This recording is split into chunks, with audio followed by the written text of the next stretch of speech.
finds his way in the end zone, and with 6:20 to go, LA Harbor is ecstatic here on the sideline. They cut this thing down to 22. Well deserved for LA Harbor. I mean, they were doing everything they can possibly to get anything on the board, and finally scoring a touchdown in what should be considered garbage play. I mean, none of the starters are out there. Yeah.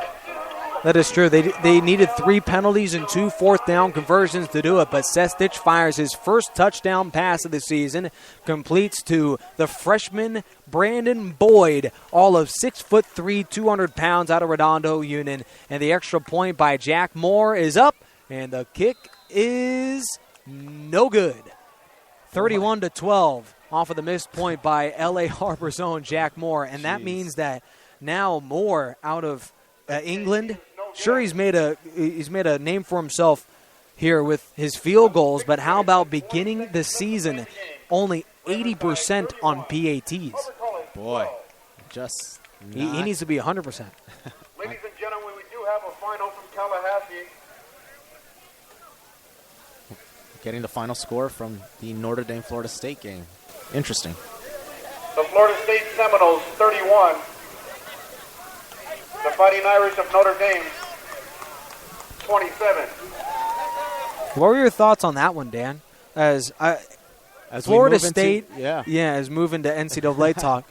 Jameis Winston was an interesting storyline throughout the week. He obviously had those off-the-field issues, but Notre Dame was a ball club that many pegged as a playoff participant out of the NCAA, and off of that loss, even though it's by 7, do they still have a chance? Well, hey, it's been called a final officially, and so Florida State obviously the better team, and Jameis Winston, well, nothing was found on him. He did sign autographs, but it was not found that, hey, he received some money, so I guess he gets away with the victory and walks away with clean hands so far. Really? But there is still an investigation going on the Jameis Winston case, and we'll see if anything springs up later in the season. For Jameis Winston, though, with the fact that he's been charged with 6, 7, 8, 9 allegations, including that sexual assault charge, I have been flat-out flabbergasted here, Dan, that Jameis Winston has not received any more than a 1-game suspension as Tremel Davis, off of an impressive return, reaches the 33-yard line. Even though he is what many of NCAA analysts want is his head, really, figuratively, Jameis Winston still has not been charged with any technical crime as of now. Well, there's got to be hard evidence on Jameis Winston, and there isn't. It's just finger pointing right now up to date. So, of course, he's going to walk away with clean hands and get to play tonight and probably later on in the season until something is totally evident of him doing any wrongdoing. Notre Dame, you didn't see the game, though, Dan, but do you think that they are still maybe an outside chance for the Final Four? No, you got to take them out of the picture. It's going to be 2 SEC teams, possibly Florida State, and then the at-large bid for whoever it is, and that's the question mark. But Notre Dame, I don't see them getting into the Final Four. Baylor officially with that loss to West Virginia, I'm sure they are out of the Final Four picture. That's a major upset, and that just explains to many of the experts that they are not who we thought they were. What do you make, Dan, of now following what many call to be a pretty safe bet for the Final Four? Now, yet again, another top 4 team falls. I mean, the parity in the NCAA is pretty darn ridiculous, especially when the preseason polls, nearly every team that they expected to be in is no longer in. Yeah, we're talking about Oklahoma going down. We're talking about Alabama going down. Who else went down? Florida State. We're going to get the answer to that. But, yes, Kansas State took down Oklahoma as well earlier on today. Yeah, UCLA going down twice already, and they were possibly a Final Four team. We're getting you the NCAA roundup here from Los Angeles. Again, I want to thank you all for joining us on the National Sports Radio station on Spreaker.com. Texas A&M was shut out earlier today, 59-0 over Alabama. There are some big upsets here in the NCAA. Christopher Anderson scurries his way for 10. That will move the chains here for Riverside, who are looking to run out the remainder of this clock. Meanwhile, number 15, Oklahoma State, they lose 42-9 against TCU. An amazing score there. Meanwhile, from other scores around the NCAA, obviously Florida State won that matchup, but how about UCLA's last-second victory over Cal, 36-34? That should not be happening. I mean, UCLA came into this year as one of the top dogs, a team that was possibly going to play in that Final Four. Led by a quarterback that I think is a little bit overrated.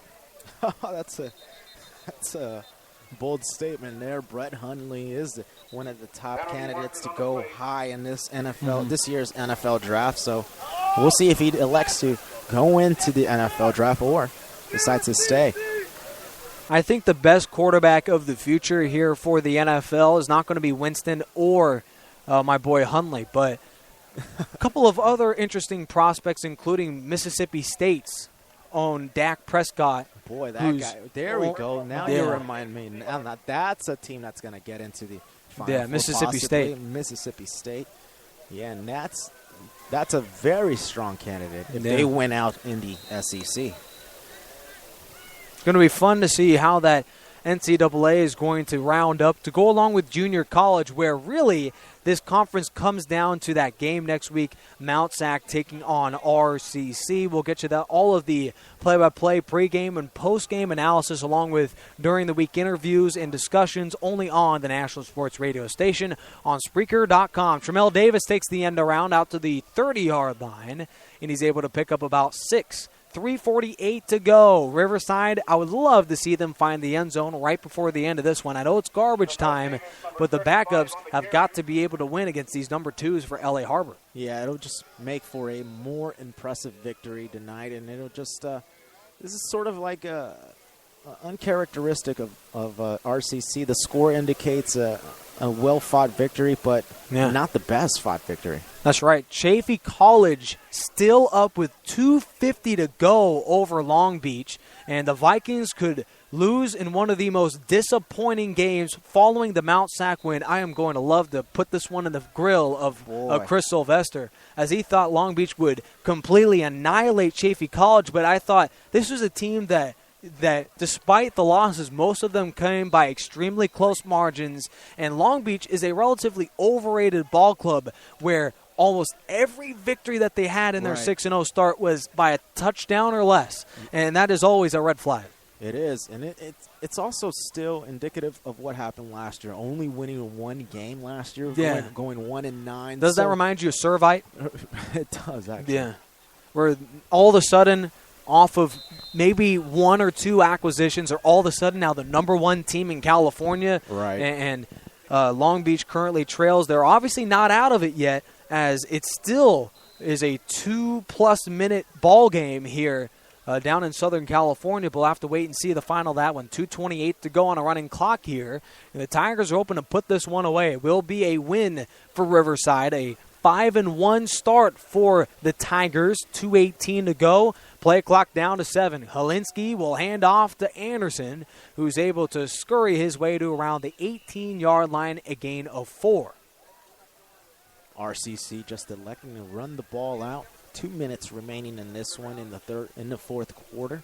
31-12 so far. LA Harbor had everything: fumbles, picks, and even a missed PAT. And it's exactly what they expected. It wasn't a 71-0 win here for Riverside, but 31-12 isn't half bad. 3rd down and 6. And it's nothing but backups here into the football game for the Tigers.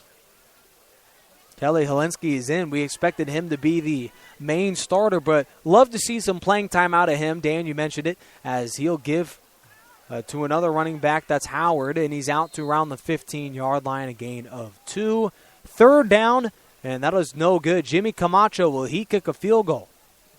Well, he should in this type of a situation. Already up big on the score, 31-12. Offense is still out there. Yeah, I guess they will elect to. Well, it was an adventure last time with the fumbled hold by Kelly Helinski. 4th down and 2. Can this offense to end the game move the chains on a 4th down? 56 seconds and counting. We're also getting you up to the moment stats and updates between Chaffee and Long Beach City College. 52 on a stop clock. Timeout called by LA Harbor. Why?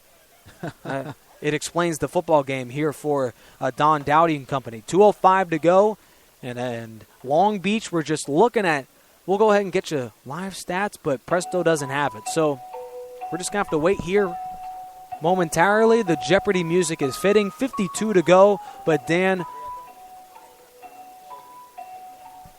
what's the score?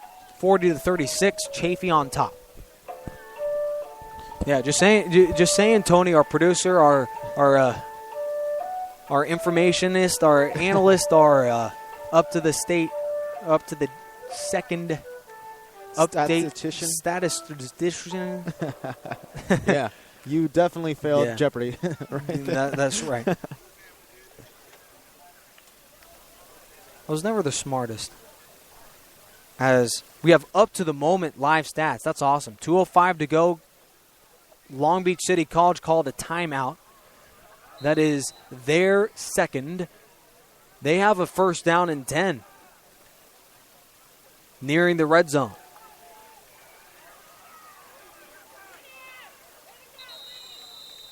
As Kelly Helinski gets dropped for the sack there, and that'll be a turnover on downs there. Thanks, Dan. Don't know what RCC was trying to attempt there, but obviously they were trying to go in for the 1st down and just kneel down the clock instead of having LA Harbor call a bunch of timeouts here.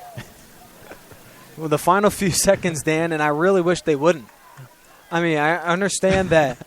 LA Harbor is not a good football team, but really, I'm sure Riverside, just like me, is wanting to get out of here. I mean, boy. Or at least look at the final between Chaffee and Long Beach. Currently a 4-point lead, 2:05 to go. We're looking for updates out of that game. But, boy, Long Beach, they could fall to behind Riverside in the rankings before we even play them in 2 weeks. Play clock down to 7. Back to throw. Sesic slings it near side, incomplete. And a little too antsy for Riverside. Was another backup into the football game. I don't have a name, but boy, it really doesn't matter by this point. Yeah, it doesn't. And LA Harbor, all they're doing is definitely just playing for pride now. 38 seconds remaining. And what's funny is they still can't even do it. They still can't even get the ball down the field, even against our backups, and they're still passing the rock. 38 seconds to go. This for pride points. Back to throw. Sestich looking. He'll take it himself and dive to the 29-yard line. A gain of 2. Clock keeps moving. 29-28. We're looking to just end this game now. Tigers on their way to a 5-1 start, and it's been impressive here out of the National Central Conference. 19-18, final play of the football game here. Sestich operates off of a 4-wide set. Tigers, they bring 6. Man, rushed out of the pocket, eludes out of 1 sack. Wilson can't get him. Going back to the other side, 30, and he's pummeled down to the sideline at the 34-yard line. And that'll just about end the game, and indeed it will. Riverside will win their fifth game, and 2-0 here for the Tigers in the National Central Conference. It wasn't easy, but they were able to squeak out of a 31-12 finish here over 1-6 LA Harbor, and now it's a big matchup next week against Mount San Antonio. Right. This ball game here was not indicative of what RCC is known to do. It's a game that they just came out flat, and pretty much they just finished flat. Unfortunately, they have the talent to overcome all that. They weren't in it emotionally. It's just a game that they just went through the motions, we could say, as Riverside wins this one 31-12. And, hey, Nick, it seems like there's a better ball game going on. Yeah, there really is. Chaffee has the football up by 4 with 1:26 to go, and Dan with a 1st down. Chaffee could seal the upset and can send Long Beach City home with their first loss. And I'm so ready to text Chris Sylvester. 31-12, Riverside wins this one, but we're getting you up to the moment updates. Then we'll call it a final here, as since the beginning of the football game, it has already been Riverside dominating game. And before we get to the final update between Chaffee and Long Beach, final thoughts. Just want to get one more opinion on you of this football game. I don't want to hear about next week. We've already prepared it enough. But right. This one tonight, what was the difference? Well, the difference was obviously just the talent gap between RCC and LA Harbor. LA Harbor is a team that is what a lot of people like to say